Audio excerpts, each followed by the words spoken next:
Bueno, entonces, la segunda clase, la clase que realmente corresponde para la de hoy, vamos a ver anticonceptivos y terapia de reemplazo estrogénico. Entonces, nada más para acordarse rápidamente la parte de la fisiología y por qué es importante. Acuérdense que realmente el que inicia todo el ciclo de la reproducción femenina termina siendo el hipotálamo a través de los pulsos de la secreción de GnRH. Y esta pulsatilidad de la secreción de GnRH va a estimular la liberación de LH y FSH. Entonces, los niveles de FSH, entonces durante la primera parte, durante la fase folicular, la primera parte del ciclo menstrual, al principio vamos a tener un nivel un poquito más alto de FSH. Esto va a estimular la foliculogénesis y va a estimular la síntesis endógena la síntesis de estradiol, la producción de estradiol por parte del ovario. Y este estradiol va a ejercer un mecanismo de retrocontrol negativo en la mayor parte del ciclo menstrual sobre el nivel de FSH. Entonces, conforme va estimulándose y va produciendo más estradiol, los niveles de FSH disminuyen discretamente. Esto hasta más o menos 24 a 48 horas antes de la ovulación. Y en ese momento pasa de ser un retrocontrol negativo a ser más bien un retrocontrol positivo. Entonces, y vamos a tener, por lo tanto, un pico en la secreción de LH y FSH que antecede más o menos en 24 a 48 horas la ovulación. Este pico permite tener un nivel más alto de estradiol y permite la ruptura del folículo y que haya ovulación. Entonces, una vez que haya ovulación, entonces el folículo pasa a ser el cuerpo lúteo empieza a producir progesterona y por eso es que los niveles de progesterona suben hasta la segunda fase del ciclo menstrual. Los niveles de estradiol se mantienen más o menos elevados por mecanismo de retrocontrol negativo. Otra vez vamos a tener una reducción gradual de LH-FSH y esto hasta que hay una caída al final del ciclo menstrual, tanto en los niveles de estradiol como progesterona, y esto es lo que permite que haya una descamación del endometrio y que haya menstruación. Entonces, por supuesto que sí queda embarazada, entonces este cuerpo lúteo sigue produciendo progesterona y permite sostener el embarazo mientras empieza la producción de progesterona por parte de la placenta. Entonces, bajo el estímulo del estradiol, durante la primera parte del ciclo menstrual, el tejido endometrial empieza a haber proliferación, por eso esto se llama la fase folicular o la fase proliferativa también del endometrio. Y luego, en la segunda parte del ciclo menstrual, bajo el efecto de la progesterona, el endometrio pasa a ser más bien un endometrio secretor. Entonces, vea que la secuencia para que haya ovulación y que haya embarazo es que primero tiene que haber una producción de estradiol, tiene que haber un pico en la secreción de LH-FSH que permite la ruptura del folículo, ¿ok? Tiene que haber ovulación y luego tiene que haber producción de progesterona para sostener el embarazo, ¿verdad? Entonces, nosotros podemos interferir realmente con cualquiera de estos mecanismos y llevar al efecto anticonceptivo que se quiere. Ok, entonces vamos a empezar con los estrógenos. El estrógeno principal endógeno es el 17-beta-estradiol, que luego el 17-beta-estradiol se metaboliza hacia estrona y estriol. Entonces, vamos a tener varios derivados de estrogénicos que se pueden utilizar desde el punto de vista farmacológico. Tenemos los derivados de yegua, y aquí tenemos equilina y equilenina. Tenemos los ésteres, ¿verdad? Que pueden ser valerato, succinato, ¿okay? Y podemos tener ésteres en suspensión, como nuevamente el mismo valerato, pero también podemos tener cipionato y propionato. Esos son los que son inyectables. Tenemos aquellos que son derivados sintéticos, como el etinilestradiol, que es el principal y el más utilizado en los anticonceptivos orales. Y tenemos también el mestranol. Mestranol es una prodroga, ¿verdad? Es la prodroga del etinilestradiol. Entonces, lo que hablemos de etinilestradiol aplica para mestranol. Y mestranol prácticamente no se utiliza hoy en día, sino que la mayor parte utiliza etinilestradiol. Y los estrógenos conjugados, que digamos, por ejemplo, se utilizan para terapia reemplazo hormonal, los estrógenos equinos conjugados son una mezcla de estos que son derivados de origen animal. Entonces, hacemos una mezcla de ésteres de sulfato de estrona y equilina. Entonces, vamos a tener estos. ¿Ok? ¿Qué efectos tienen los estrógenos? Entonces, por supuesto, son los encargados del desarrollo de las características sexuales secundarias de la mujer y controlan el ciclo reproductivo. Pero hay que acordarse también que tiene otros efectos más allá de las características sexuales femeninas. Uno es favorecimiento del crecimiento óseo, produce cierre epifisiario. ¿Qué efecto hace sobre los osteoclastos, los estrógenos? ¿Activan o inhiben los osteoclastos? Inhiben. Inhiben los osteoclastos, ¿verdad? Por eso es que la mujer posmenopáusica hace más osteoporosis porque pierden el efecto inhibitorio sobre el osteoclasto. En el ciclo fértil femenino produce entonces los cambios característicos en los órganos genitales, por ejemplo, los cambios en el epitelio vaginal, incluso esto es responsable de los estrógenos. Vamos a tener que, como les decía, entonces tiene ciertos efectos centrales. Entonces, inicialmente va a tener un retrocontrol negativo, entonces modifica la frecuencia del pulsátil del GnRH, ¿ok? Y tanto también del FSH. Pero, ¿ok? Hay un aumento gradual de estos, eventualmente para facilitar el pico de LH. Y también los estrógenos aumentan la síntesis de receptores de progesterona en el hipotálamo. ¿Okay? Dentro de los otros efectos que tienen los estrógenos, inhiben la resorción ósea, entonces ya hablamos que inhiben la acción de los osteoclastos. A dosis suprafisiológicas, entonces dosis altas, reduce la tolerancia a la glucosa, o lo que es lo mismo que induce resistencia a la insulina.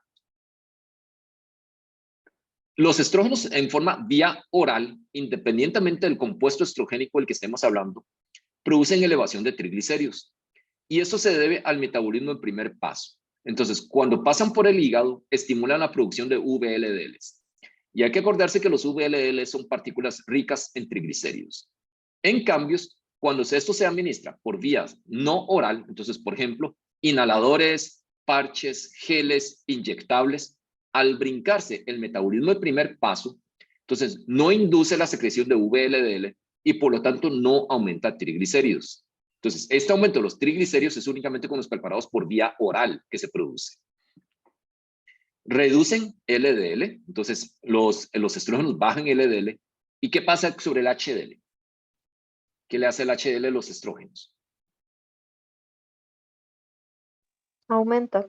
Aumenta el HDL. Entonces, aumenta HDL, baja LDL y triglicéridos depende de la vía de administración. Entonces, si es no oral, son neutros, y si es oral, puede aumentar triglicéridos. Pero por otro lado, favorece la síntesis de factores de coagulación. Entonces, induce un estado procoagulante. ¿Y cuál es uno de los efectos adversos de los anticonceptivos? De los anticonceptivos hormonales. Trombosis venosa profunda. Entonces, cuando nosotros sumamos esto, baja LDL, aumenta HDL, pongámosle que sean neutros en los triglicéridos, pero aumenta factores de coagulación, ¿qué va a pasar con el riesgo de eventos cardiovasculares en las mujeres posmenopáusicas cuando toman terapia de reemplazo hormonal? ¿Qué pensarían ustedes? ¿Aumenta, disminuye o es neutro?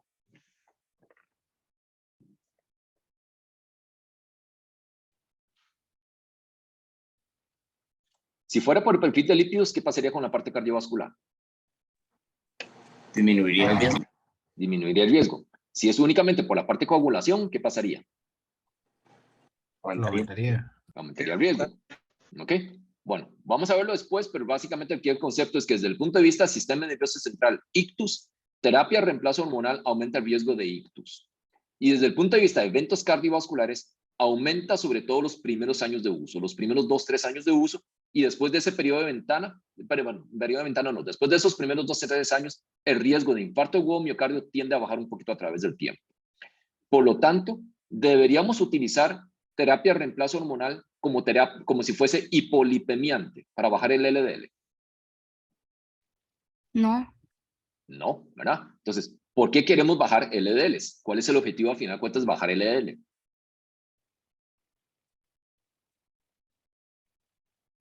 Disminuir el riesgo cardiovascular. Entonces, prevención del riesgo cardiovascular no es bajar el examen por bajar para que el examen salga más bonito, ¿verdad? Que me salga sin estrellita. No, es para prevenir eventos cardiovasculares. Entonces, en la era pre-estatinas, antes de que salieran las estatinas en los mediados de los 90, antes de eso, se utilizaba con ninguna frecuencia estrógenos como terapia hipolipemiante. Evidentemente, hoy en día eso no está indicado. Por otro lado, aumentan las concentraciones de la globulina transportadora de hormonas sexuales, la SHBG, y esto lo inducen todos los estrógenos. Si nosotros aumentamos los niveles de SHBG, ¿qué va a pasar con los niveles de andrógenos? ¿Qué va a pasar con testosterona, por ejemplo? ¿Sube o baja? Disminuye. ¿Y eso cuándo es útil? En mujeres, por ejemplo, con síndrome de ovario poliquístico que tienen hiperandrogenismo. ¿Ok? Mujeres que tienen hiperandrogenismo, que lo más común termina siendo poliquistosis ovárica. Entonces, esto se va a traducir en una mejoría del hirsutismo y del acné, porque al aumentar las globulinas transportadoras disminuimos las fracciones libres. ¿Ok? Entonces, mejora el hiperandrogenismo. Entonces, ya vamos viendo algunos mecanismos y algunos usos adicionales que tienen los estrógenos. Aumentan los niveles de TBG, de la globulina transportadora de hormonas tiroideas. Entonces, en la fase aguda, digamos, en las primeras horas o días, si aumentamos la globulina transportadora de hormonas tiroideas, ¿qué va a pasar con los niveles, qué va a pasar con los niveles de hormonas libres? De hormonas tiroideas libres. Disminuyen. Disminuyen. Por mecanismo de retrocontrol, ¿qué pasa con TSH? Debería aumentar. Sube. ¿Y qué pasa con la producción de hormonas tiroideas por parte de la tiroides?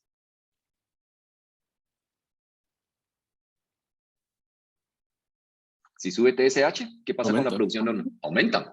Entonces, ¿qué va a pasar con la fracción libre? Aumenta. ¿Aumenta o vuelve a la normalidad? Se normaliza. Se normaliza. Y cuando se normaliza la fracción libre, ¿qué va a pasar con el retrocontrol y qué va a pasar con el TSH? Vuelven a la normalidad también. Vuelve a la normalidad. Por lo tanto, el uso crónico de estrógenos produce hipotiroidismo. No. No, porque No. se vuelve a regular todo. ¿Ok? Entonces, clínicamente, ¿cómo está la paciente? Eutiroidea. Eutiroidea, ¿verdad?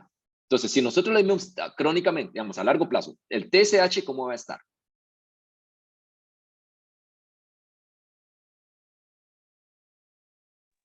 A largo Estaría plazo alto. está normal. Va a estar normal. ¿Qué pasa con T4 total? T3 y T4 totales, ¿qué va a pasar?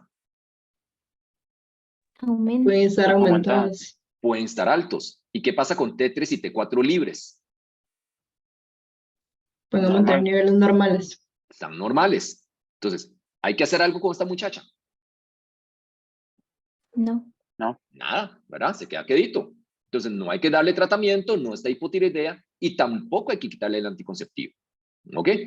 Entonces, ese es uno de los errores más comunes de referencia endocrino. Entonces, con alguna frecuencia nos mandan los pacientes que tienen un T4 alto pensando que están hipertiroideas, entonces, y tiene un TSH normal. Si estuviera, ¿cómo podemos diferenciarlo de la muchacha que está hipertiroidea?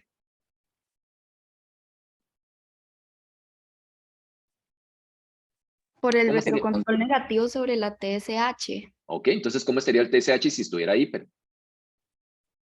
Disminuido. Estaría disminuido, ¿verdad? Y de todas formas, la forma de tamizar por disfunción tiroidea no es midiendo T3 y T4, es midiendo TSH. ¿Ok? Entonces, si yo únicamente le mido TSH, lo voy a encontrar normal. ¿Ok? Quedamos claros con el efecto que tiene sobre la globulina transportadora de hormonas tiroideas. Por otro lado, los estrógenos aumentan la síntesis de renina y angiotensina y aldosterona. Entonces, nos activan todo el sistema de renina, angiotensina y aldosterona. ¿Y esto en qué se traduce? Hipertensión. Hipertensión. Entonces, uno de los efectos adversos de los estrógenos es que va a producir hipertensión arterial. ¿Ok? En general se absorben bien por cualquier vía los estrógenos, pero los estrógenos endógenos, incluyendo el 17-beta estradiol, sufren una rápida inactivación por las 17-beta hidroxiesteroides de estrogenasa, que esto está presente a nivel hepático. Entonces, en ese primer paso hepático, además de inducir la producción de VLDLs, rápidamente se inactiva. Esto es lo que hace que la mayoría de los anticonceptivos hoy en día no tienen 17-beta estradiol, sino que lo que tienen es etinilestradiol, porque el etinilestradiol es resistente a la acción de este 17-beta hidroxiesteroide deshidrogenasa. Entonces, el utilizar etinilestradiol nos permite alcanzar concentraciones sistémicas más altas comparado con utilizar 17-beta estradiol. ¿Okay? ¿Cuáles son algunos de los eventos adversos? Entonces, en dosis de sustitución, entonces, aquí empezamos a hablar de algunas diferencias. Sustitución, por ejemplo, es para terapia de reemplazo hormonal. En dosis sustitutivas puede producir un poco de náuseas, vómitos e inducen el crecimiento endometrial, hiperplasia endometrial. Y puede producir mastodinia, puede producir hipersensibilidad y dolor de mamas. Y dosis mayores, por ejemplo, el de los anticonceptivos, que son dosis suprafisiológicas, pueden producir náuseas de manera continua. ¿Okay? Más adelante vamos a hablar de trombosis, de todo lo demás. Ok. ¿Hasta aquí dudas con estrógenos? Ok, entonces evidentemente los estrógenos son agonistas del receptor estrogénico. Pero ¿cómo podríamos bloquear el efecto estrogénico? Entonces la primera pregunta es, ¿cuándo quisiera uno bloquear el efecto estrogénico? ¿Para qué queremos bloquearlo, más bien? ¿En qué circunstancias?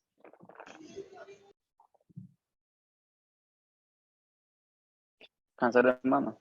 Cáncer de mama, ¿verdad? Entonces el cáncer de mama, los que son hormonodependientes, porque no todos son hormonodependientes, si uno les bloquea el efecto estrogénico, va a inducir menos proliferación de las células malignas. ¿Ok? Entonces cáncer de mama es el uso principal.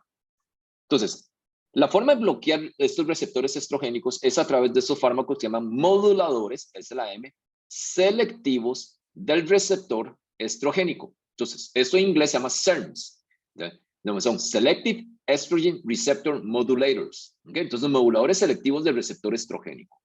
Y vea que se les pone el término de moduladores porque según el tejido del que estemos hablando puede ser agonistas o pueden ser antagonistas. Realmente el primero de estos que se utilizó, hay cuatro básicamente, perdón. Tenemos clomifeno, tamoxifeno, raloxifeno y otro que se llama basedoxifeno, que ahorita vamos a verlo en un momento, que es con B y con Z. Clomifeno, ¿verdad? ¿En qué han visto ustedes que se usa clomifeno? ¿Para qué se usa?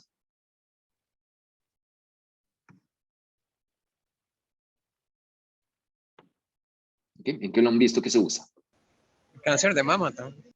Clomifeno, no es tanto en cáncer de mama. Cáncer de mama se usa sobre todo tamoxifeno. Clomifeno se usa como inductor de ovulación. Entonces, el mecanismo es que el clomifeno lo que hace es bloquear el receptor estrogénico a nivel hipotalámico y a nivel hipofisiario. Entonces, si bloquea el receptor estrogénico a ese nivel, ¿qué va a pasar con los niveles de LH y FSH?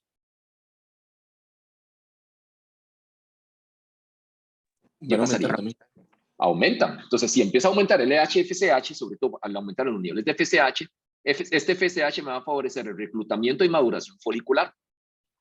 Y por lo tanto, es el encargado se utiliza como inductor de ovulación. Entonces, se usa como inductor de ovulación para mujeres que tienen problemas en la ovulación. ¿Ok? Pero, ¿qué efecto secundario podríamos tener si estamos bloqueando el receptor estrogénico a nivel central? ¿Dónde está el centro de termorregulación? Van a ser síntomas vasomotores. Síntomas vasomotores, ¿verdad? Porque estamos bloqueando el nivel hipotalámico, que es donde está el centro termorregulador. Entonces se comporta como la mujer posmenopáusica. Entonces empieza con bochornos y ese es el precio a pagar eventualmente. Los SERMs, digamos clomifeno, inducirían espermatogénesis en el hombre. ¿Podría tener alguna utilidad? ¿Qué pensarían ustedes? Sí, porque favorece la FSH también. Ok, entonces va a tener el mismo efecto, ¿verdad? Entonces, eventualmente en algunos hombres uno puede utilizar clomifeno también para aumentar la espermatogénesis, ¿ok? Porque vamos a tener el mismo efecto. Y va a tener los mismos efectos secundarios. Va a poder inducir bochornos también.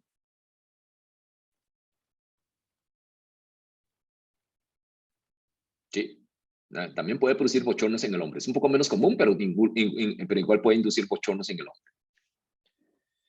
Luego, tamoxifeno se utiliza, como les mencionaba hace un momento, sobre todo para cáncer de mama. ¿Okay? Igual, tiene un efecto antagonista en el sistema nervioso central, entonces puede inducirnos bochornos. ¿Okay? Ahorita vamos a ver la parte menstrual. ¿Okay?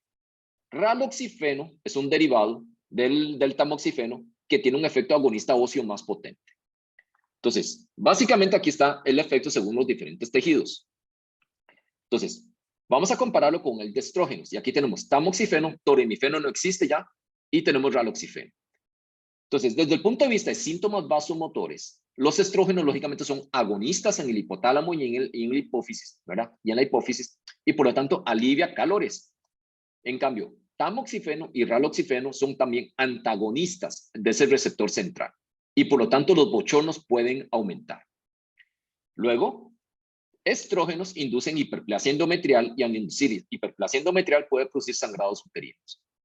Tamoxifeno a nivel del tejido endometrial tiene un efecto agonista parcial. Entonces vea que el efecto no es tan potente como el de los estrógenos, pero sí aumenta el riesgo de hiperplasia endometrial y sangrados uterinos.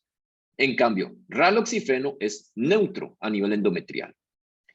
Riesgo de cáncer de endometrio, por lo tanto, es mayor con los estrógenos, un poquito aumentado con tamoxifeno y neutro con raloxifeno.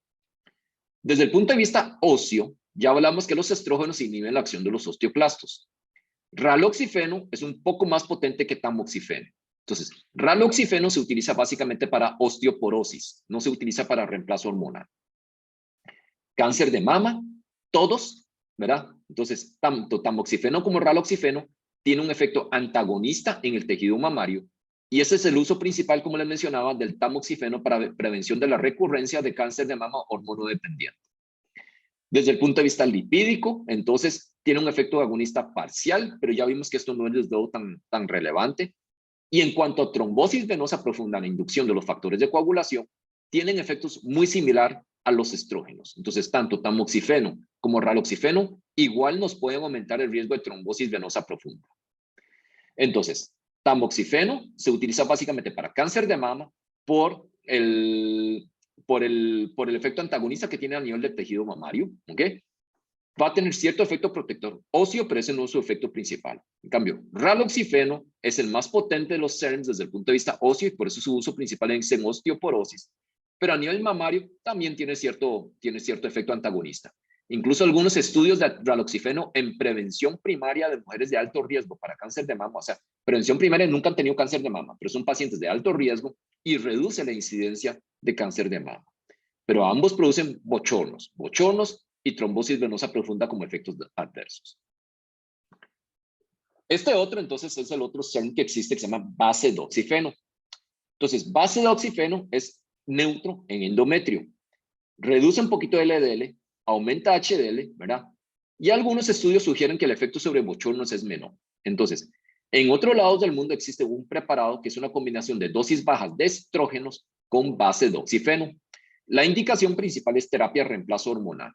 Entonces, los estrógenos producen el alivio de los síntomas vasomotores, entonces quita los bochornos, y vamos a tener el efecto del base doxifeno neutro sobre el endometrio para evitar la proliferación endometrial que se produce como efecto adverso del estrógeno, ¿ok? Y vamos a tener que ambos, tanto el base doxifeno como el estrógeno, tienen un efecto agonista sobre el hueso y vamos a tener entonces el efecto beneficioso sobre el hueso. Entonces, alivia colores, el efecto beneficioso sobre el hueso y evitamos la estimulación sobre el endometrio. ¿Ok? ¿Dudas, concerns? Ok. Doctor, con este último, el riesgo de trombosis sigue siendo igual. El riesgo de trombosis sigue siendo igual, sí. Ahí no cambia mucho. Todos los CERN son muy parecidos ahí. Okay. ¿Alguna otra pregunta? Doctor, una pregunta. Sí. ¿Se puede utilizar, digamos, el raloxifeno con estrógeno, digamos, dándoselo uno por aparte, digamos, para osteoporosis? Viendo los datos de la combinación de base de oxifeno con estrógenos, uno diría que sí, pero realmente en la práctica no hay experiencia en esa combinación. O se utiliza el raloxifeno o se usa el reemplazo hormonal, pero no las dos cosas juntas en osteoporosis. Ok, gracias. Ok. ¿Y alguna otra duda?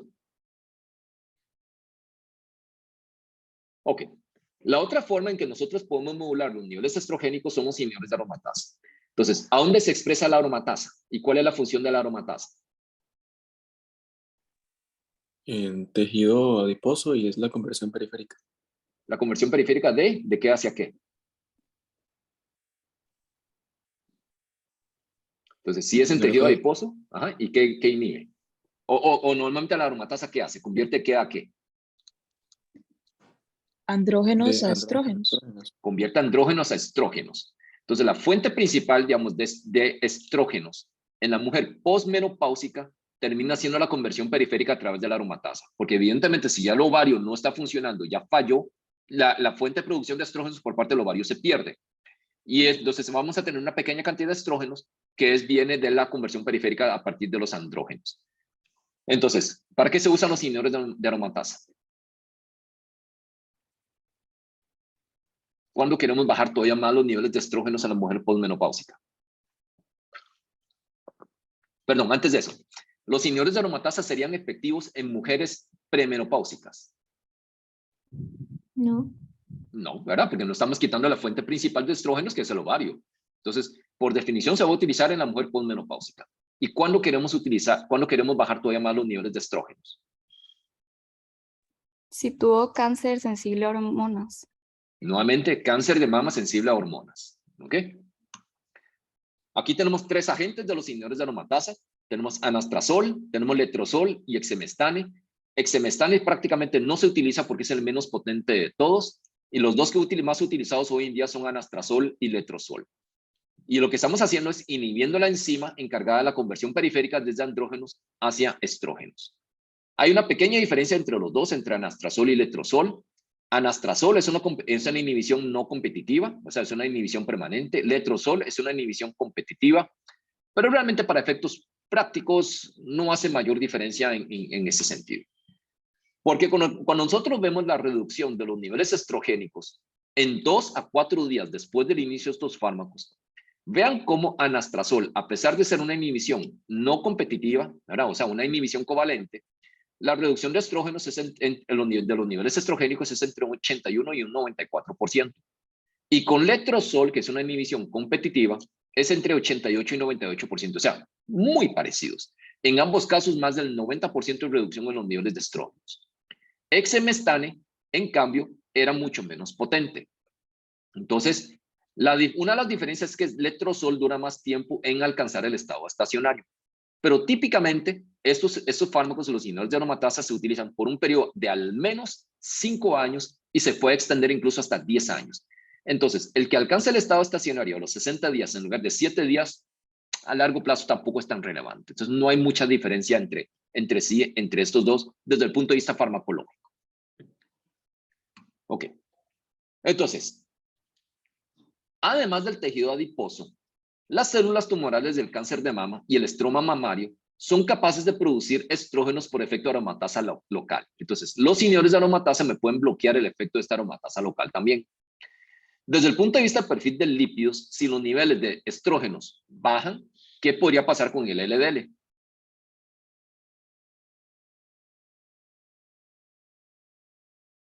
Que aumente. Podría aumentar. Sin embargo, los estudios de anastrozol muestran que no tienen cambios y letrozol produce un pequeño aumento del LDL, pero esto no se ve asociado a mayor riesgo cardiovascular. Entonces, realmente no tiene mayor relevancia. ¿Qué va a pasar con la densidad ósea de las mujeres que toman inhibidores de aromatasa? ¿Qué va a pasar si los niveles de estrógenos en las mujeres posmenopáusicas, si ya de por sí estaban bajos, vamos a bajarlo todavía un 90% más? La densidad de osteoporosis. Nos va a llevar mayor riesgo de osteoporosis. Entonces, si no le damos tratamiento preventivo, el uso crónico de los inhibidores de aromatasa está asociado a que prácticamente el 70% de las mujeres van a desarrollar osteoporosis y fracturas. Entonces, no es solo la densitometría que baja, sino que esto clínicamente sí se traduce en riesgo de fracturas. Entonces, hay que tener esa consideración. ¿Cuál sería el efecto adverso principal de los inhibidores de aromatasa? ¿Qué va a sentir la mujer? Bochornos, ¿verdad? Entonces, si tenía un poquito de estrógenos ahí que le quitaba los bochornos, ahora donde los niveles de estrógenos bajan todavía más, entonces definitivamente empieza con síntomas vasomotores, con bochornos. Pero también, entonces, bochornos, osteoporosis como efecto adverso. Pero el otro efecto adverso que presentan son dolores articulares. Estos dolores articulares típicamente empiezan en los primeros 3 meses. Tienen marcador de inflamación normal. Se presentan en articulaciones de las manos, las muñecas, las rodillas. Tiende a ser peor en las mañanas. Entonces, esto se presenta por la caída en los niveles estrogénicos. Y es un predictor de respuesta. Es decir, la mujer que presenta estos síntomas quiere decir que los niveles de estrógenos bajaron más. Y el nivel de recurrencia o el riesgo de recurrencia al cáncer de mama es menor. ¿Okay? Les va mejor si hace más efectos adversos. ¿Verdad? Entonces, hay que quitarlo por presencia de dolores articulares. Se suspende el fármaco. No. Depende, ¿verdad? ¿Por qué depende? Porque puede ser muy severos, incapacitantes, ¿verdad? Y entonces de ahí, si es muy incapacitante, no queda otra más que quitarlo, ¿verdad? Pero la mayoría de las mujeres cuando tienen estos dolores articulares son leves, entonces no es para tanto. Y si uno les explica a la paciente que eso es un predictor de respuesta y les va a ir mejor, entonces la mujer asustada, pensando en el cáncer de mama, de ahí, entre que me regrese el cáncer de mama y tener un poco de dolores articulares, me aguanto el dolor articular. ¿Ok? De acuerdo. Entonces, para la mayoría de las personas no es justificación para suspender el fármaco, pero en casos seleccionados donde tenemos dolores severos, incapacitantes, a veces no queda otra más que quitar el inhibidor de aromatasa. ¿Ok? ¿Quedamos claros con eso? Ok. Doctor, una consulta. Sí. Ajá. Y si esos dolores se restringen como ese periodo de 3 meses, ¿no hay como algún fármaco que se le pueda dar para contrarrestarlo? Sí, muchas veces se le da analgésicos, acetaminofén, antiinflamatorios, pero no siempre responden y no está limitado a los 3 meses. Entonces, usualmente aparecen en los primeros 3 meses, pero puede durar todo el tiempo el tratamiento, ¿verdad? Entonces, no necesariamente desaparecen con el uso crónico. Entiendo, gracias. ¿Alguna otra pregunta? ¿Algo más de inhibidores de aromatasa? Ok. Bueno, vamos a pasar entonces a la segunda hormona. Vamos a hablar de progesterona. Y con respecto a la progesterona per se no es útil desde el punto de vista farmacológico porque se metaboliza rápidamente a través del hígado. Entonces, en el primer metabolismo, en el primer paso por el metabolismo hepático, entonces se elimina la progesterona como tal. Y vamos a ver entonces que realmente los que estamos utilizando son agentes progestágenos de diferentes orígenes. Entonces, la mayoría de los más comunes que se utilizan hoy son derivados de andrógenos, son derivados de la testosterona u otros andrógenos. Y como tal, dependiendo de la dosis, estos pueden tener efectos androgénicos. Dentro de estos vamos a tener lo que está resaltado en negro, lo que está en negrita, son los preparados más comunes que usamos hoy en día. Tenemos los derivados de la progesterona y la 17-alfa-hidroxiprogesterona, que esto es la medroxiprogesterona, que esto está, por ejemplo, en las inyecciones trimestrales que se usa para mujeres en el posparto, durante la lactancia. Esto está también en algunos dispositivos intrauterinos que tienen medroxiprogesterona. Tenemos medroxiprogesterona también en tabletas. Luego tenemos aquellos que son derivados directamente de la testosterona, como la etisterona y la dimetisterona. Eso se usa un poco. Tenemos los derivados de la 19-nortestosterona y el más utilizado de la mayoría de los anticonceptivos hoy en día contienen levonorgestrel. Este es el más utilizado ampliamente. Y podemos tener también gestodeno. Probablemente estos dos son los que más se utilizan. Tenemos los derivados de la 19-norprogesterona como nomegestrol. Tenemos los antagonistas de la progesterona como el mifepristone. Los antagonistas de aldosterona como la drospirenona. Drospirenona es un derivado de la espironolactona, ¿okay? Para que vean lo potente que es desde el punto de vista de aldosterona. Y tenemos los antagonistas del receptor androgénico, como es la ciproterona.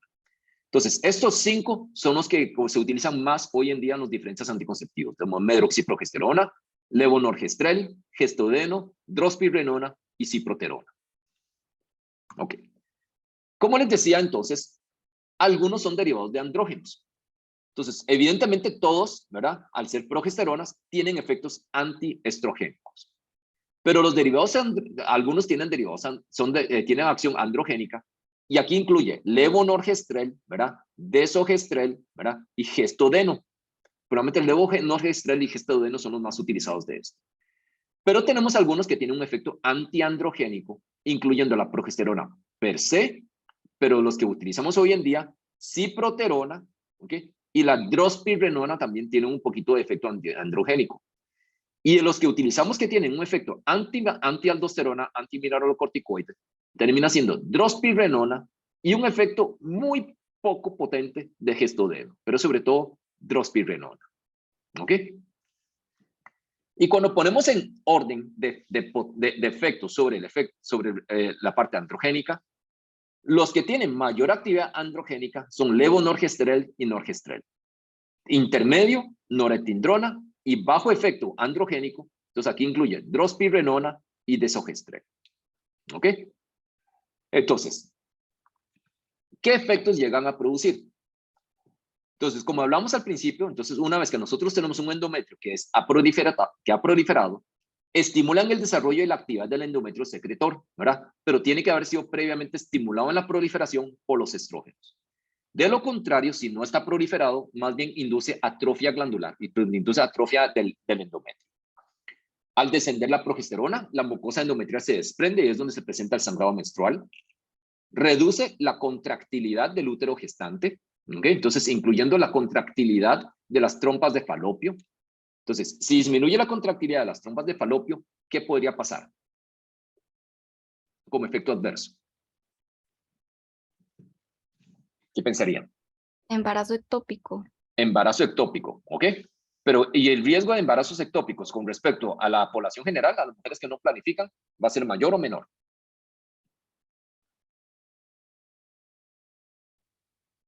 ¿Qué pensarían?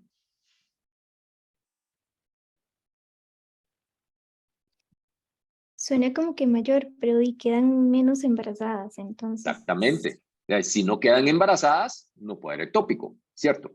¿Verdad? Entonces, precisamente por tener un efecto anticonceptivo, la posibilidad de embarazo es menor. Y si la posibilidad de embarazo es menor, por supuesto que el riesgo de embarazo ectópico también es menor.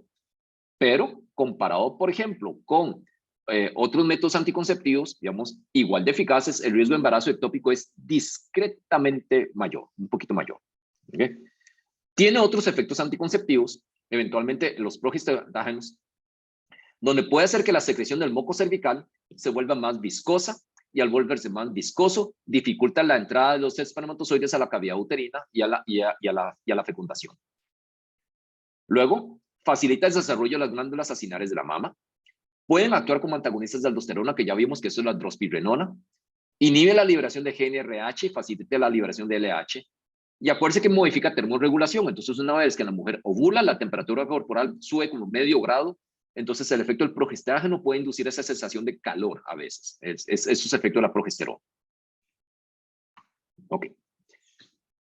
¿Cuáles son algunos de los efectos adversos que podemos tener de la progesterona? Entonces, por el efecto androgénico, entonces lógicamente se va a presentar con los que son de derivados androgénicos. Entonces, por ejemplo, drospirenona no debería presentarlo, ciproterona no debería presentar esto, pero levonorgestrel sí lo puede presentar. Vamos a tener acné, hirsutismo y aumento de peso.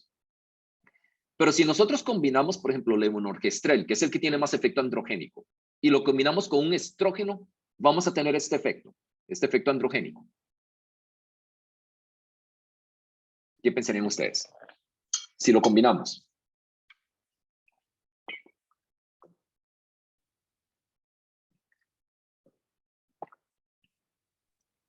No, no lo tendría. No lo tendría. ¿Qué habíamos dicho que pasaba con los efectos androgénicos, con los estrógenos?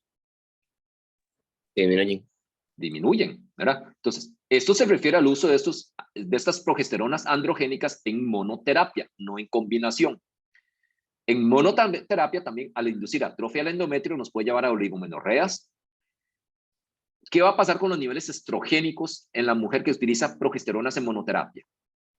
Si yo estoy suprimiendo el eje con la progesterona, disminuyendo LH y FSH, ¿qué va a pasar con la producción endógena de estradiol?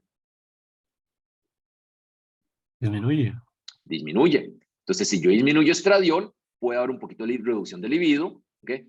Puede haber atrofia de la mucosa vaginal porque vamos a tener menos estradiol, vamos a tener menos cantidad de glucógeno en el epitelio vaginal que permita la proliferación de las bacterias normales de la vagina, y si perdemos esas bacterias de la flora bacteriana normal, empieza a proliferar la cándida y aumenta el riesgo de candidiasis.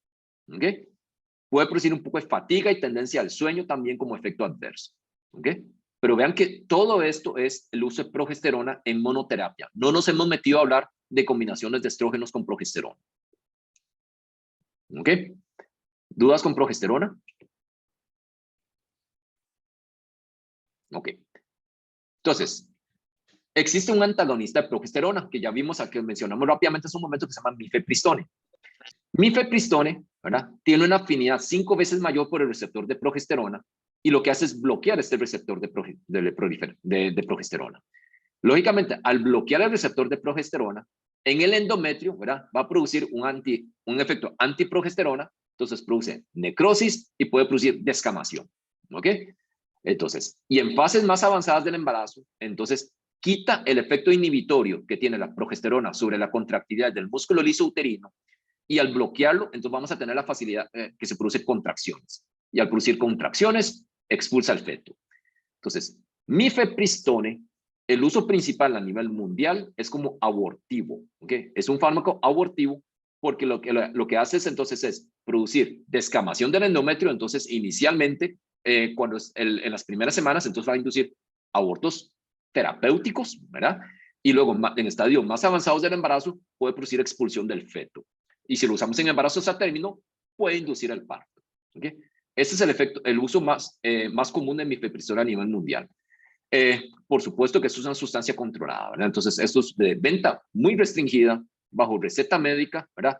Y por supuesto que bajo estos conceptos hay todo un mercado negro de mifepristone. Okay. Pero también la otra indicación que tiene mifepristone es que se ha visto que a dosis altas mifepristone bloquea el receptor de glucocorticoides.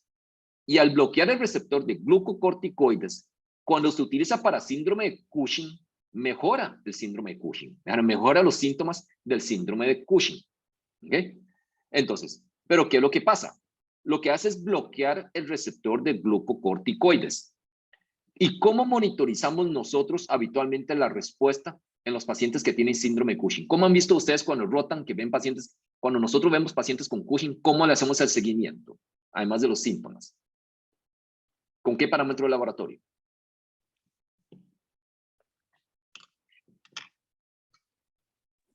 Si no me equivoco, se utilizan orinas 24 horas. Orina 24 horas para la medición de Cortisol. cortisol. Entonces lo hacemos a través de la cortisoluria 24 horas. Entonces, ¿se modificaría la cortisoluria 24 horas con el uso de mifepristone? Viendo su mecanismo de acción.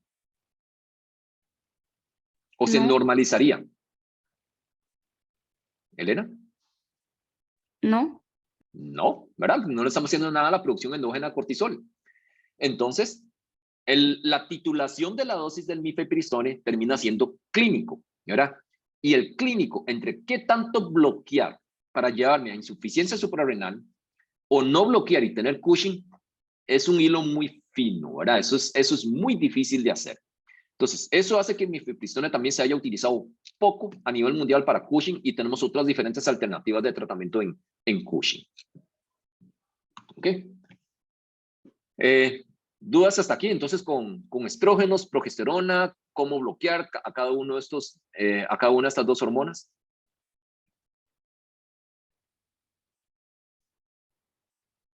Bueno, entonces ahora sí vamos a entrar entonces a ver la parte de anticoncepción directamente, habiendo visto esta parte de cada uno de los hormonas por separado. Entonces, lo primero con los anticonceptivos hormonales es que son altamente efectivos. Entonces, cuando nosotros vemos aquí la clasificación de la OMS por la eficacia de los métodos anticonceptivos, las hormonales, tanto inyectados, tabletas, parches, anillos, dispositivos intrauterinos con o sin medicación, ¿verdad? Y el implante son altamente efectivos, mucho más efectivos que los espermicidas, coito interrumpido y los métodos de barrera, ¿ok? Pero entre los hormonales, ¿cuál es la diferencia entre estos de aquí, que son los más efectivos, donde tenemos una tasa de embarazo del 1% por año, versus aquellos que tienen una eficacia del 95% más o menos, que puede haber un 5% de embarazos? ¿Cuál es la diferencia principal entre estas dos categorías? Los de arriba no son dependientes del usuario. No son dependientes del usuario. Entonces, los que son dependientes del usuario son los que fallan, porque a la persona se le olvida usarlo, ¿verdad? Entonces, o se le olvida inyectar, o se le olvida tomarse la tableta, o ponerse el parche, ¿ok? Pero si lo usan bien, como debe ser, son altamente efectivos. Entonces, esa parte de la educación al paciente, hay que insistir mucho en la adherencia al tratamiento.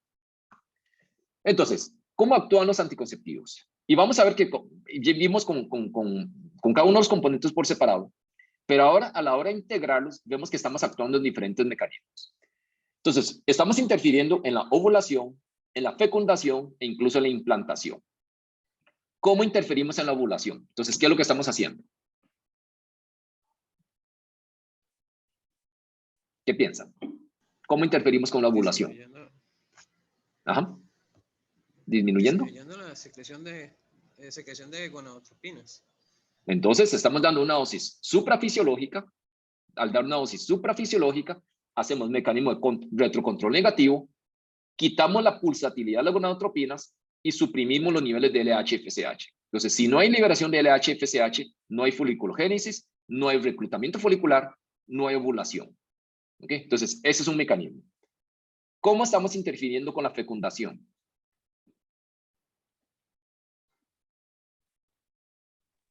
Cuando se modifica el moco cervical, por ejemplo. La Cuando se composición modifica, ok, perfecto, cuando se modifica el moco cervical. Y además, si estamos inhibiendo la motilidad de la trompa de falopio, si el óvulo, digamos, no se moviliza desde el ovario a la cavidad uterina, tampoco puede haber fecundación. ¿Okay? ¿Y cómo estamos modificando la implantación? Atrofiando el endometrio.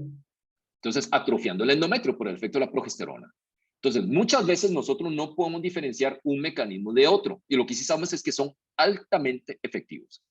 Y esto se produce ya sea anticonceptivos orales combinados o los que contienen solo progesterona, cualquiera de los dos, ¿verdad? Porque los combinados vamos a tener menos ovulación, vamos a tener el efecto de la progesterona, el efecto sobre el moco cervical y sobre el endometrio, y vamos a tener el efecto sobre la implantación. Y los que tienen solo progesterona, igual vamos a tener el efecto sobre los tres mecanismos.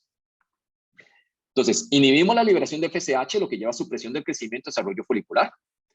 La progesterona suprime la acción de LH y su pico a la mitad del ciclo y por lo tanto no hay ovulación. Aumenta la consistencia del moco cervical, entonces ya todo esto lo conversamos. Altera el endometrio, entonces vamos a tener atrofia del endometrio y por lo tanto no va a haber implantación. ¿Okay? Y también los preparados de solo progesterona inducen a largo plazo atrofia del endometrio que dificulta aún más la implantación. Entonces, vamos a tener diferentes tipos de anticonceptivos. Como les mencionaba, podemos tener aquellos que tienen solo progesterona y aquellos que tienen combinaciones de estrógenos con progesterona. Entonces, ahorita vamos a tocar nuevamente los que tienen solo progesterona. Entonces, vamos a ver primero los que tienen combinación de estrógenos con progesterona. Y aquí podemos clasificarlos por dosis del estrógeno. Entonces, tenemos diferentes dosificaciones. Hoy en día se consideran los de dosis altas, los que tienen el equivalente de 50 microgramos de etinilestradiol. Los de dosis media son los que tienen 35 microgramos y los de dosis bajas entre 10 y 20 microgramos de etinilestradiol. La eficacia entre todos, entre los de 10 y los de 50 microgramos, es muy similar.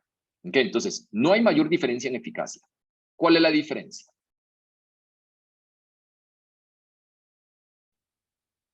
¿Qué podríamos esperar de los de dosis más altas? Más efectos secundarios. ¿Cómo qué? ¿Qué dijimos nosotros que podían producir con los niveles suprafisiológicos? Náuseas. Podemos tener náuseas, ¿ok? Podemos tener qué va a pasar con la presión arterial. Aumenta. Aumenta. ¿Qué vamos a tener en coagulación?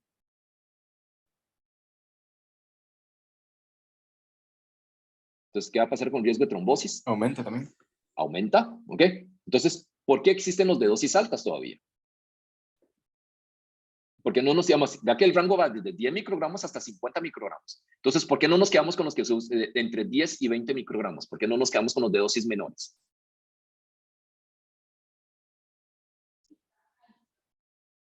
¿Qué pasaría? ¿Cuál es el efecto secundario principal de usar aquellas que son de dosis chiquititas? Podemos empezar a ver sangrados intermenstruales. ¿Okay? Entonces, y al haber sangrados intermenstruales, esto termina siendo incómodo para la mujer y muchas veces nosotros tenemos que subir la dosis del anticonceptivo para evitar estos sangrados intermenstruales. Esa es una razón. La segunda razón es, ¿qué pasa si la mujer está utilizando inductores enzimáticos? Digamos, por ejemplo, es epiléptica y está tomando anticonvulsivantes que son inductores enzimáticos. ¿Qué va a pasar si usted está utilizando dosis bajas? Disminuyen los efectos. Disminuye la eficacia. Entonces son aquellas que tenemos que recurrir entonces eventualmente a dosis un poco mayores, ¿verdad? Pero la mayoría de las mujeres probablemente con entre 10 y 35 microgramos sea suficiente de etinilestradiol. No necesitan los de 50 para la mayoría de las mujeres. Y luego, dependiendo de la combinación con la progesterona, los podemos clasificar también en los de dosis única estable. Entonces esto quiere decir que las 21 tabletas que contienen la misma concentración de estrógenos y progesterona, las 21 tabletas, exactamente igual. ¿Eso es fisiológico? No. No, ¿por qué no? Porque no es fisiológico.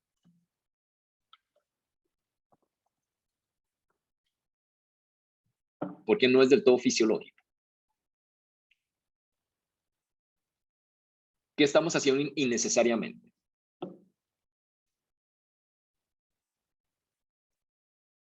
Entonces, en el ciclo menstrual normal de la mujer, tiene progesterona los primeros días, la primera mitad del ciclo menstrual. No. No. No, ¿verdad? Entonces, y progesterona vimos que tiene sus efectos adversos también al ser derivados androgénicos. No lo mencionamos, pero ¿qué pasa con el peso si es un derivado androgénico? Aumenta. Aumentan de peso. Entonces, uno de ese aumento de peso produce un poco de edemas, de retención de agua. Se inhibe el músculo liso, ¿qué va a pasar sobre el movimiento del tracto gastrointestinal? ¿Qué puede dar? Constipación. Estreñimiento, ¿verdad? Entonces estamos expendiendo innecesariamente en la primera parte del ciclo menstrual a efectos de progesterona que al rato no se ocupan.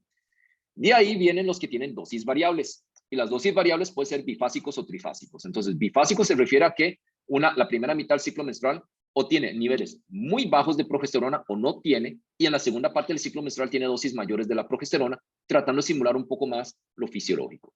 Y el trifásico, entonces lo divide por semanas. Entonces, típicamente, la primera semana es estrógeno monoterapia, la segunda semana es estrógeno más una dosis chiquitita de progesterona, y la tercera semana, entonces la dosis plena del estrógeno con la dosis plena de la progesterona. ¿Ok? Entonces, tratando de simular un poquito el aumento gradual fisiológico que se produce. Lógicamente, obviamente, eso viene en tabletas fijas, ¿verdad? En la misma tableta viene tanto el componente del estrógeno como progesterona. Entonces, de ahí la razón de que existen los monofásicos o los de dosis variables. Entonces, el estrógeno más utilizado, como les mencionaba, termina siendo el etinil-estradiol. Y el etinil-estradiol tiene una potencia estrogénica similar al estradiol, pero es resistente a la 17-beta-hidroxiesteroide deshidrogenasa, y esto aumenta su biodisponibilidad y aumenta su vida media. Entonces, la vida media es variable, pero en general es entre 13 y 27 horas.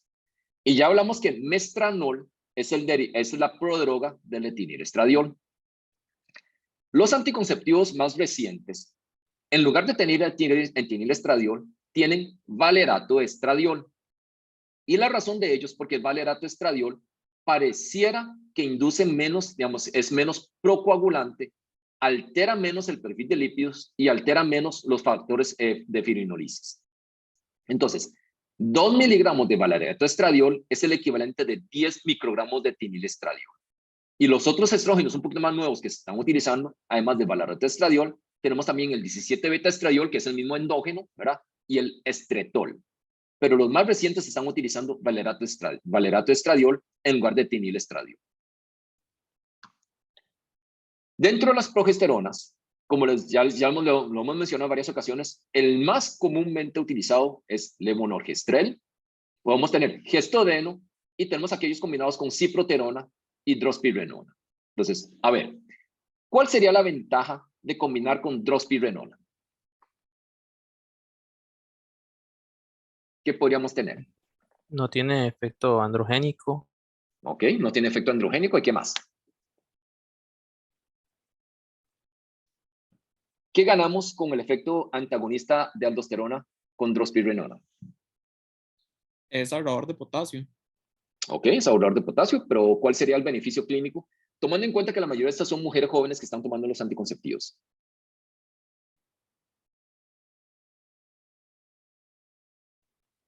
Si yo le digo la marca, el nombre comercial de esto, yo estoy seguro que más de una compañera lo está utilizando, ¿verdad? Entonces, los anticonceptivos que tienen drospirenona son Jazz y Jasmine. Entonces, ¿cómo se venden estos medicamentos en la farmacia? Cuando ustedes entran a una farmacia y hay un rótulo gigantesco ahí anunciando anticonceptivos, ¿cuál es el mensaje comercial de los que tienen Jazz y Jasmine? De estas dos marcas. Pérdida de peso, puede ser. Pérdida de peso, ese es el mensaje comercial de ellos. Y perdería peso. ¿Qué piensan? Jazz y Jasmine tienen etinil-estradiol con drospirenona. No retiene agua, creo. Exacto. Lo que hace es evitar retención hídrica como efecto adverso a la progesterona. Entonces, ¿Produce pérdida de peso? Lo mantendría más bien. Mantiene, es neutro en peso, ¿verdad? No es pérdida de peso, es neutro en peso. Mientras que los otros anticonceptivos pueden aumentar un poco el peso. ¿Ok? Esa es toda la diferencia que tiene drospirenona. Y por supuesto, bueno, vamos a hablarlo ahorita un poco más adelante. La mujer que tiene hipertensión arterial tal vez no sea la candidata idónea para utilizar anticonceptivos orales combinados, pero eventualmente si lo voy a utilizar en una mujer hipertensa, ¿verdad? Tiene la ventaja que me va a subir menos la presión, ¿verdad? Por el efecto antialdosterona, ¿cierto? ¿Ok? Luego, ¿cuándo utilizaría ciproterona? Igual, si les digo la marca, ¿verdad? Todos le caen la peseta de Para cuál. evitar los efectos androgénicos. ¿Ok? Como ¿Saben? el síndrome ovario poliquístico. Como el síndrome ovario poliquístico. O ¿Y en general cuál es? espinillas. Ok, el efecto antiandrogénico tanto en espinillas como en Vello hirsutismo. facial. Exactamente, hirsutismo. ¿Cuál es el anticonceptivo que ustedes han visto más utilizar en poliquistosis ovárica? ¿Cuál es la marca? Tiene 35. Diane, ¿ok? Entonces, vea que en general nosotros hemos estado tratando de evitar utilizar marcas comerciales en las clases. Yo les hablo siempre del principio activo, pero en este caso específico es para ilustrar algunos puntos. Entonces, Diane 35 es etiniltrestadiola, 35 microgramos con ciproterona, ¿ok? Pero si nosotros entendimos bien el mecanismo antiandrogénico de los anticonceptivos orales, ¿verdad? Tiene que ser específicamente ciproterona para que tenga eficacia en poliquistosis ovárica o podríamos utilizar cualquiera. Tal vez antes de eso. Entonces, arranquemos primero por cuáles son los efectos, los mecanismos para el hiperandrogenismo de los anticonceptivos. Entonces, uno, ya vimos que al aumentar la globulina transportadora de hormonas sexuales, disminuye la fracción libre. Pero dos, ¿qué pasa con la producción de andrógenos por parte del ovario? ¿Se mantiene, aumenta o disminuye?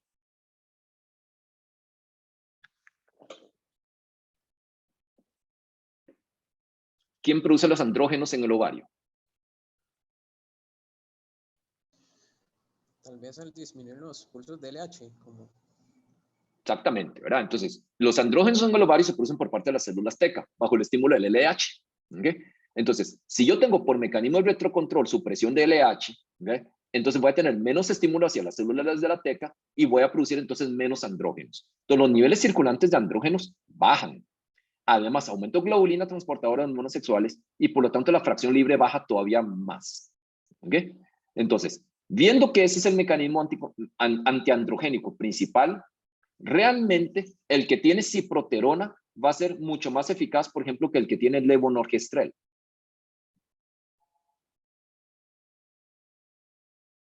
¿Qué pensarían?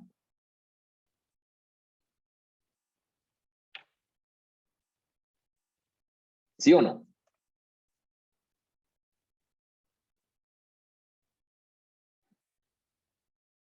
A ver, ¿qué opinan?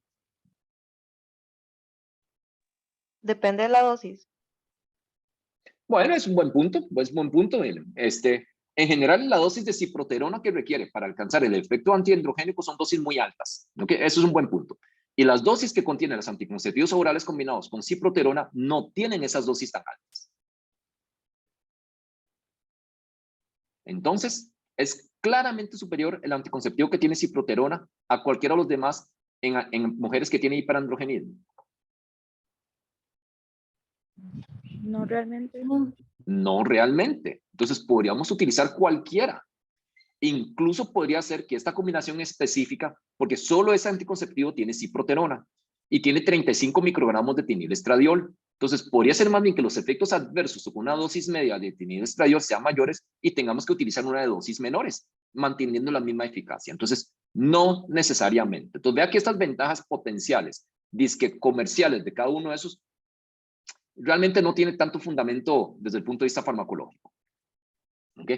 Y como mencionamos, entonces la combinación, digamos, más como con el levonorgestrel, que tiene efecto androgénico en monoterapia, cuando lo combinamos con los estrógenos, realmente no tiene un efecto androgénico del todo tan marcado. Ok, entonces, ya hablamos un poquito de las formas de administración. Entonces, de los combinados tenemos el monofásico, tenemos los bifásicos y tenemos trifásicos. ¿Ok?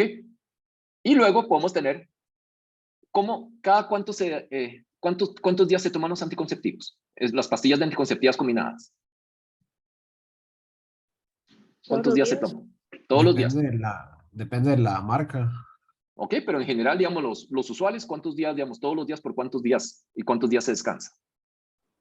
21/7.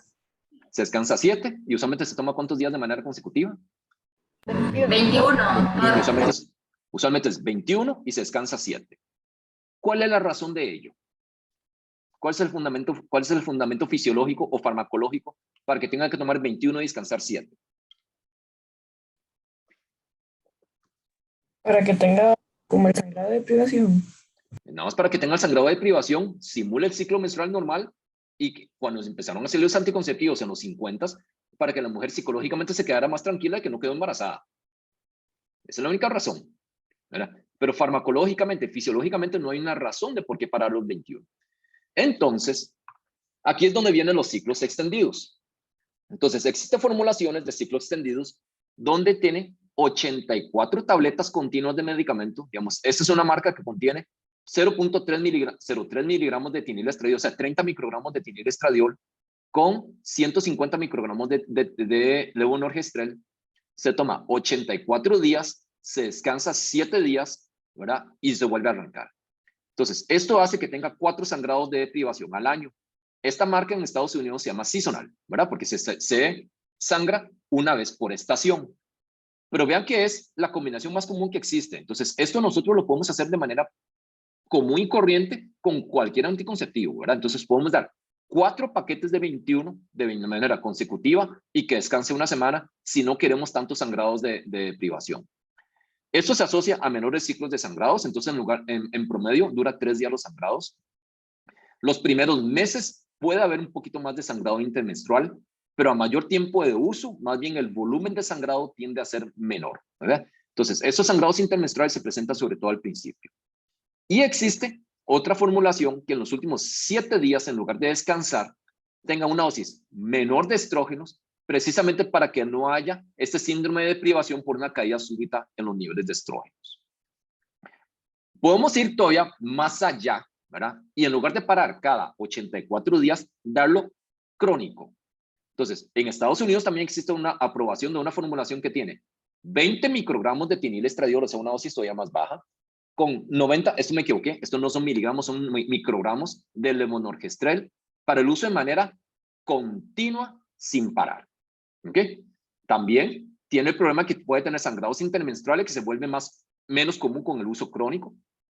Y entre más tiempo de uso, mayor tasa de amenorrea. Entonces, vea que existen estos ciclos extendidos que no necesariamente obligan a parar a los 21 días. Y por otro lado, también existen aquellos preparados que descansan menos. Entonces, por ejemplo, aquí tenemos algunos que tienen 24 tabletas activas y 4 de placebo. Y lo que hace es, hasta el día 21 todo normal, días 22, 23 y 24 van bajando gradualmente el nivel de estrógeno y luego los 4 días con placebo no toma nada. Y esto es para que haya una caída más gradual del nivel estrogénico y no haya tanta deprivación. Entonces, hay una formulación que tiene drospirenona de las 2 marcas que le mencioné. El que se utiliza de esta forma con 24 días está indicado para el tratamiento de síndrome disfórico premenstrual, precisamente para que no haya una caída tan abrupta y que eso sea el precipitante del síndrome premenstrual. Pero la otra ventaja que existe con los preparados así que tienen menos tiempo de descanso es que al haber menos tiempo de descanso hay menos posibilidad de foliculogénesis. Entonces, el riesgo de embarazos, ¿verdad?, pareciera ser todavía un poco menor con estas combinaciones donde el tiempo de descanso tiende a ser menor. ¿Ok? Ok. ¿Dudas con las pastillas, con los anticonceptivos orales combinados? ¿Quedamos claros con estos de bifásicos, trifásicos, los de ciclos extendidos? ¿Quedamos claros con eso? ¿Alguna duda? Ok. Luego, hay otras formas en que nosotros podemos dar los anticonceptivos hormonales combinados que no sean necesariamente tabletas. Y uno de esos ejemplos es parches. Y en los parches, por ejemplo, uno de estos libera una progesterona que no vimos porque no es muy común, que se llama norelgestronin, 150 microgramos diarios, y 20 microgramos diarios de etinilestradiol. ¿Okay? Se aplica un parche por semana. ¿Okay? Entonces, 3 semanas consecutivas y se descansa una. Entonces, termina siendo muy similar a los anticonceptivos. Pero, vea que hablamos de que el etinilestradiol normalmente es un poco resistente, digamos, la biodisponibilidad no es un 100%, es alrededor de un 65%. Entonces, quiere decir que siempre sí sufre algún grado de metabolismo el primer paso. Entonces, al brincarse el metabolismo en primer paso, los niveles sistémicos son 60% mayores comparados con los anticonceptivos orales que contienen 20 microgramos de etinilestradiol. Entonces, eso está asociado a un riesgo mayor de trombosis venosa profunda. ¿Okay? Y ya vamos a hablar de eso.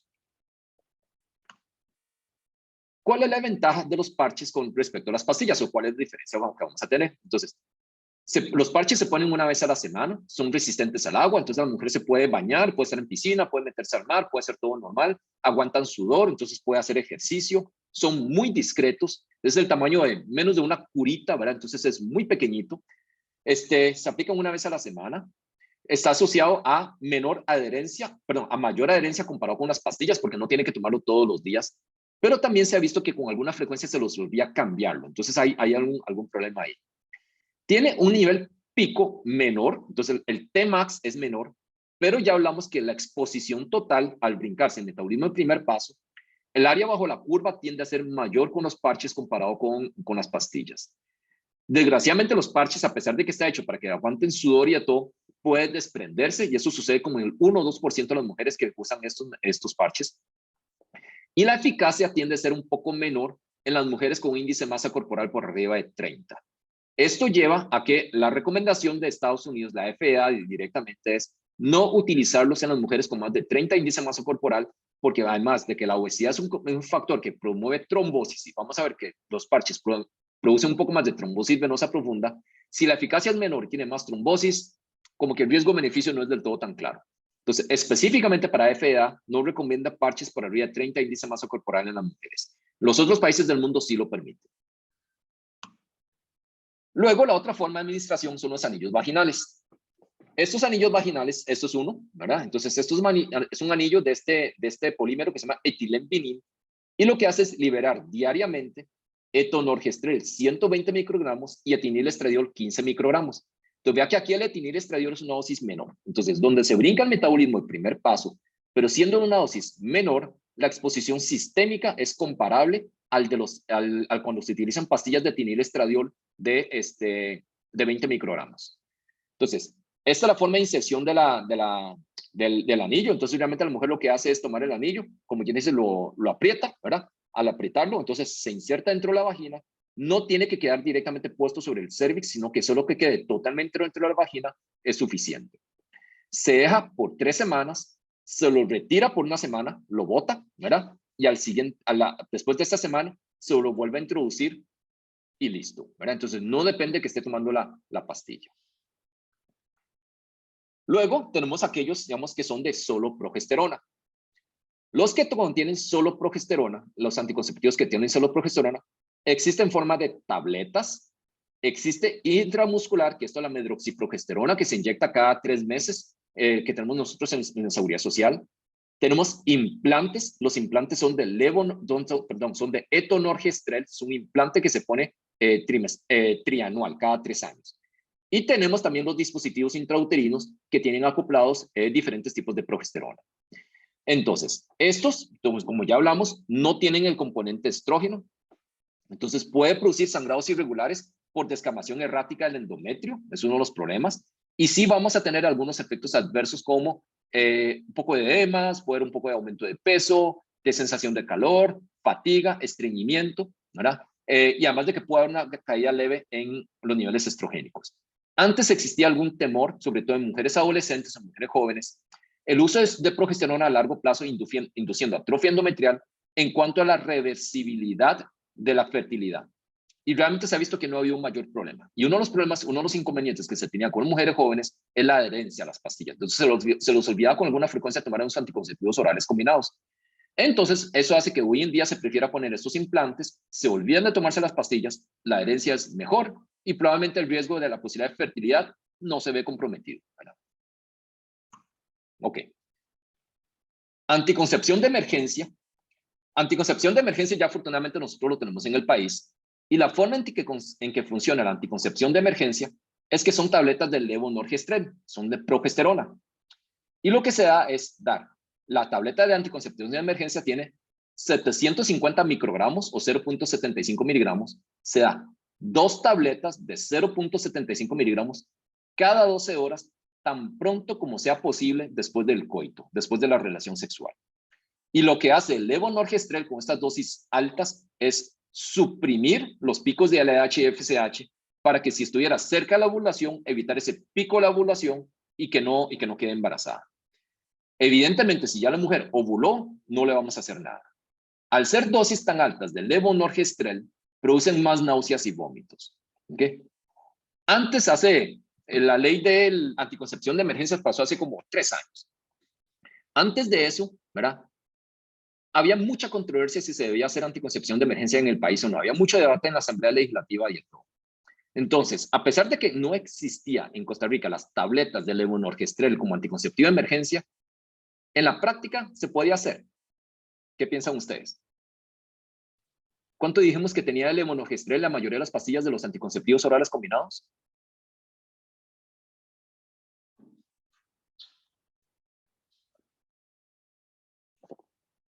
Tiene como 150 microgramos. La mayoría tiene como 150 microgramos. Sí, Valeria, se tomaban varias, me parece que eran como 3 o 4 pastillas anticonceptivas a cierto momento. La verdad no sé cuántas eran, pero sí yo había escuchado como que se tomaban varias de cualquier pastilla anticonceptiva que tuviera levonorgestrel. Okay. Y 12 horas después repetían la dosis. Exactamente. Entonces, si las pastillas, digamos, al final de cuentas, si es dos tabletas de 750 microgramos, estoy dando 1500 microgramos cada 12 horas de levonorgestrel. Si cada tableta anticonceptivo común y corriente que vale 4,000 pesos en cualquier farmacia tiene 150 microgramos, ¿cuántas tabletas se tiene que tomar?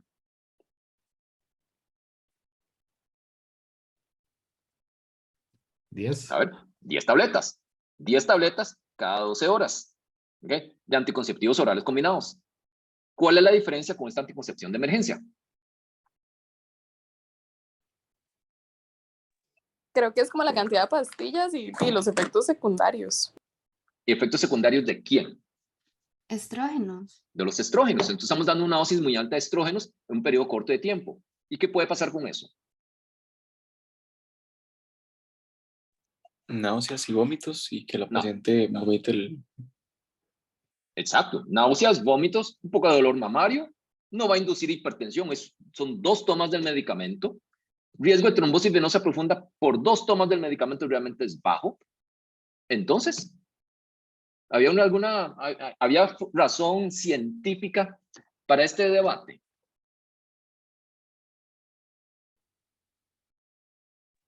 Pues no, porque ya estaba disponible, nada más que no específicamente para eso. Exactamente. Cualquiera busca un rato en internet, encuentra cómo se toma esto. Nadie le pide ninguna receta en cualquier farmacia para comprar anticonceptivos y por 4,000 pesos tiene su anticoncepción de emergencias. ¿Cierto?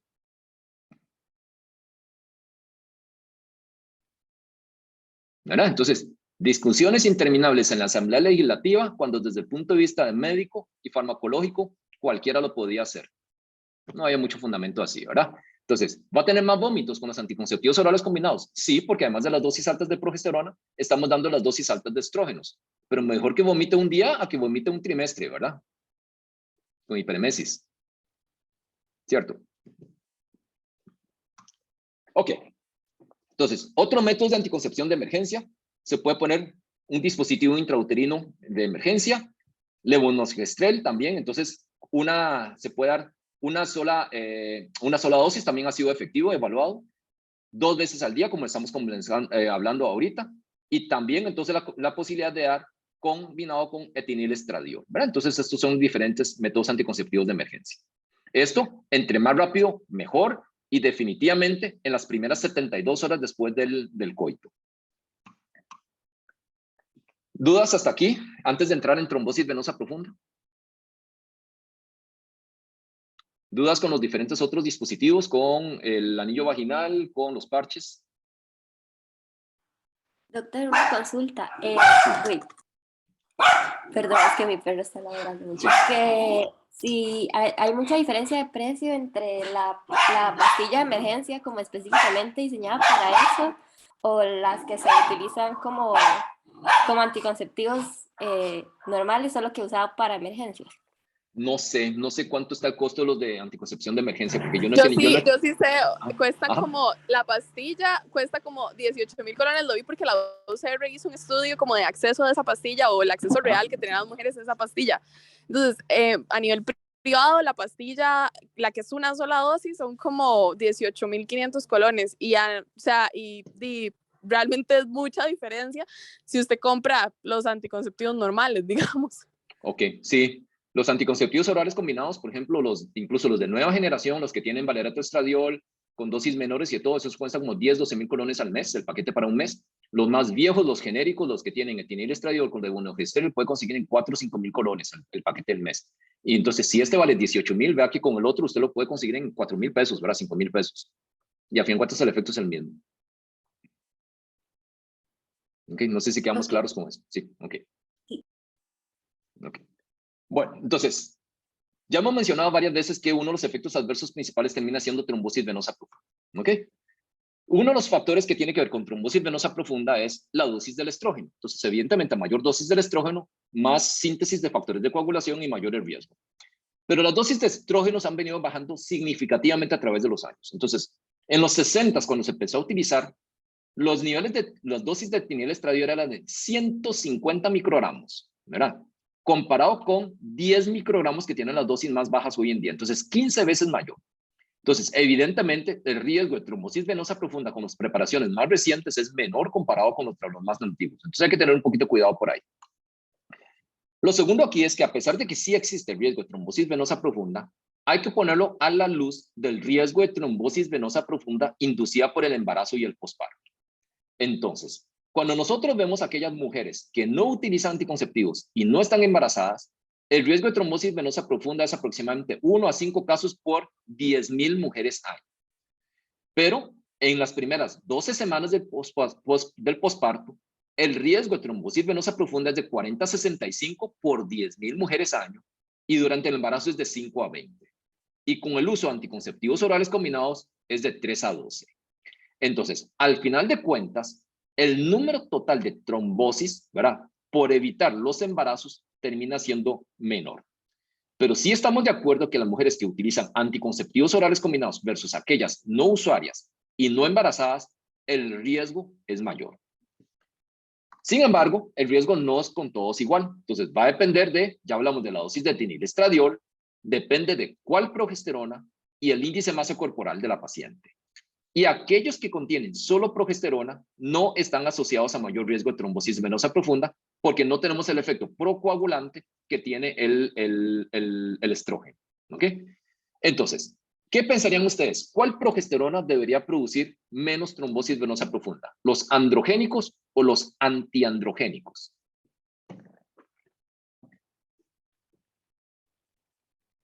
¿Cuál produciría más trombosis venosa profunda?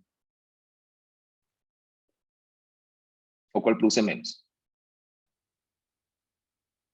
Si el efecto es el estrogénico, el que nos induce la síntesis de los factores de coagulación. Deberían ser los androgénicos. ¿Los androgénicos producen menos o los androgénicos? Que produzcan menos. Los androgénicos producen menos, ¿verdad? Entonces, levonorgestrel, desogestrel, gestodeno y drospirenona. Riesgo relativo de trombosis venosa profunda. Levonorgestrel en general, bajo. Gestodeno, que es de los viejos, bajo. Drospirenona, ya empezamos a ver más alto. ¿Ok? Esto es específicamente drospirenona, 1.7 veces mayor comparado con levonorgestrel. Ciproterona, 1.8 veces mayor el riesgo de trombosis venosa profunda comparado con levonorgestrel. ¿Cuál sería el mecanismo?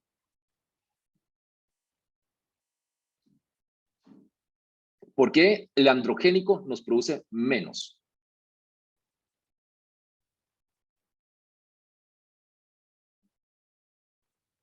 Justamente porque se contrapone al efecto estrogénico en la síntesis de factores de coagulación a nivel hepático.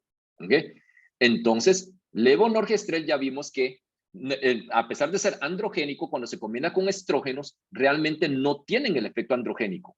Son los más viejos, son sumamente baratos y vean que es el que tiene el menor riesgo de trombosis venosa profunda. Y esa es la razón de por qué el levonorgestrel sigue siendo la progesterona más utilizada a nivel mundial en las formulaciones de anticonceptivos orales combinados. ¿Ok? Entonces, esto hizo que se emitiera hace algunos años, hace como unos 10 años, una alerta en Canadá y Europa sobre el riesgo de trombosis venosa profunda con drospirenona y con ciproterona. Entonces, de hecho, ¿verdad? Antes de entrar aquí, de hecho, por ejemplo, Reino Unido recomienda que las mujeres de más de 35 índice de masa corporal no deberían estar utilizando anticonceptivos orales combinados por el riesgo de trombosis venosa profunda, independientemente de la progesterona que tiene, ¿verdad? Por ese riesgo de trombosis venosa profunda. Ellos son el único a nivel mundial que ponen esos lineamientos en relación a índice de masa corporal.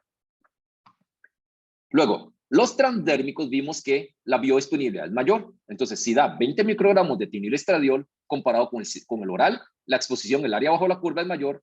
Y vean que el riesgo relativo de trombosis venosa profunda, 1.5 veces mayor. ¿Ok? Entonces, ya mencionamos que la FDA limita su uso a mujeres con índice de masa corporal de menos de 30, ¿verdad? Porque con más de 30 el riesgo de trombosis es mayor y la eficacia es menor. Y el anillo vaginal también se ha asociado a cierto aumento, pero vea que los datos aquí sí, con mucho menos estudios, aquí son apenas 2 estudios pequeñitos, y el anillo vaginal aparentemente también puede aumentar un poco el riesgo de trombosis comparado con las mujeres que están utilizando levonorgestrel. ¿Ok? Otros riesgos, vamos a ver, bueno, estamos 5 minutos todavía. Otros riesgos, entonces, está asociado a ABC isquémico, infarto agudo miocardio, tromboembolismo pulmonar. Sin embargo, estos fueron con las dosis iniciales altas de 50 a 150 microgramos de etinilestradiol. Aún así, se sabe que aquellas mujeres que hicieron estos eventos en esa época eran mujeres de más de 35 años de edad con hipertensión y fumadoras.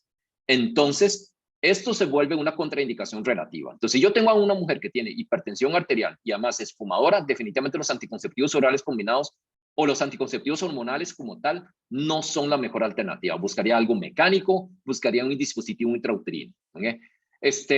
Y además de que si son obesas, también el riesgo es mayor. Entonces, los factores de riesgo, más de 35 años de edad, hipertensión y fumado. Los estudios más recientes con las nuevas formulaciones no logran demostrar esta asociación, pero la mayoría de veces sigue siendo esa recomendación para evitar esta asociación de los primeros estudios. Ya eso lo mencionamos, entonces el riesgo de infarto y ABC es 7 veces mayor en aquellas que son fumadores o que tienen hipertensión arterial asociada. Y lógicamente, aquellas que tienen estados procoagulantes no deberíamos utilizar anticonceptivos orales combinados, ¿verdad? Entonces, el que produce menos riesgo de trombosis venosa profunda es el levonorgestrel. Aumenta el riesgo de trombosis de la vena retiniana central. Puede aumentar el riesgo de desarrollar hipertensión arterial. Esto depende de la dosis del estrógeno y depende de la edad, ¿okay? Y es por la activación del sistema renina-angiotensina aldosterona. Y ya vimos que a dosis altas produce resistencia a la insulina, está asociado a hemangiomas hepáticos, a tumores hepáticos benignos, y está asociado también a colelitiasis. Esto sí es claro, ¿verdad? Eso viene desde los estudios iniciales. La asociación con cáncer de mama no es del todo tan claro, ¿verdad? Entonces, algunos estudios epidemiológicos dicen que sí y otros dicen que no, y no se considera que sea una contraindicación hoy en día la historia familiar de cáncer de mama. Ok. Por otro lado, vamos a tener una serie de beneficios adicionales más allá del efecto anticonceptivo. Son altamente efectivos en manejo de dismenorrea, dolor pélvico asociado a endometriosis, reduce sangrados menstruales y por lo tanto disminuye la posibilidad de que haya anemia por deficiencia de hierro por la pérdida sanguínea, disminuye el riesgo de embarazos ectópicos porque el número total de embarazos es menor, disminuye los síntomas asociados al síndrome premenstrual, ¿okay? Reduce el riesgo de enfermedad mamaria benigna también, disminuye los quistes en los ovarios, ¿okay? Dentro de los que ya existen no le hace mayor cosa, ¿okay? Pero sí disminuye el desarrollo de nuevos quistes. Reducción de cáncer de ovario, entonces esto se presenta después de 2 años de uso, incluyendo cáncer de ovario de formas hereditarias, por ejemplo, asociados a aquellas mutaciones del BRCA. ¿Por qué hay menos cáncer de ovario? ¿Cuál sería el mecanismo?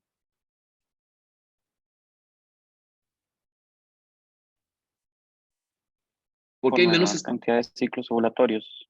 Menos ciclos ovulatorios porque hay menos estimulación por FSH. Entonces, si hay menos estimulación por FSH, hay menos proliferación celular y menos posibilidad de mutaciones. ¿Ok?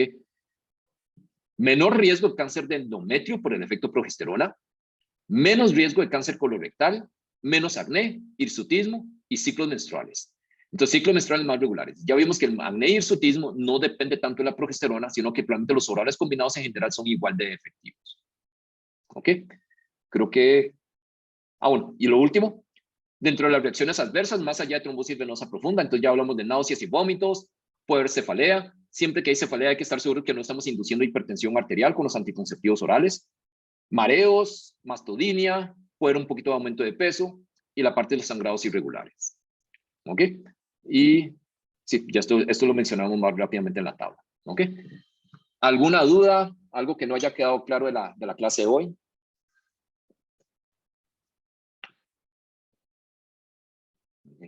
¿Algún comentario? De mi parte todo claro, doctor. Muchas gracias. Okay. Todo muy claro, doc. Muchas gracias. Ok, luego vamos a tener un laboratorio, en uno de los laboratorios, bueno, vamos a parar un segundo para parar la grabación.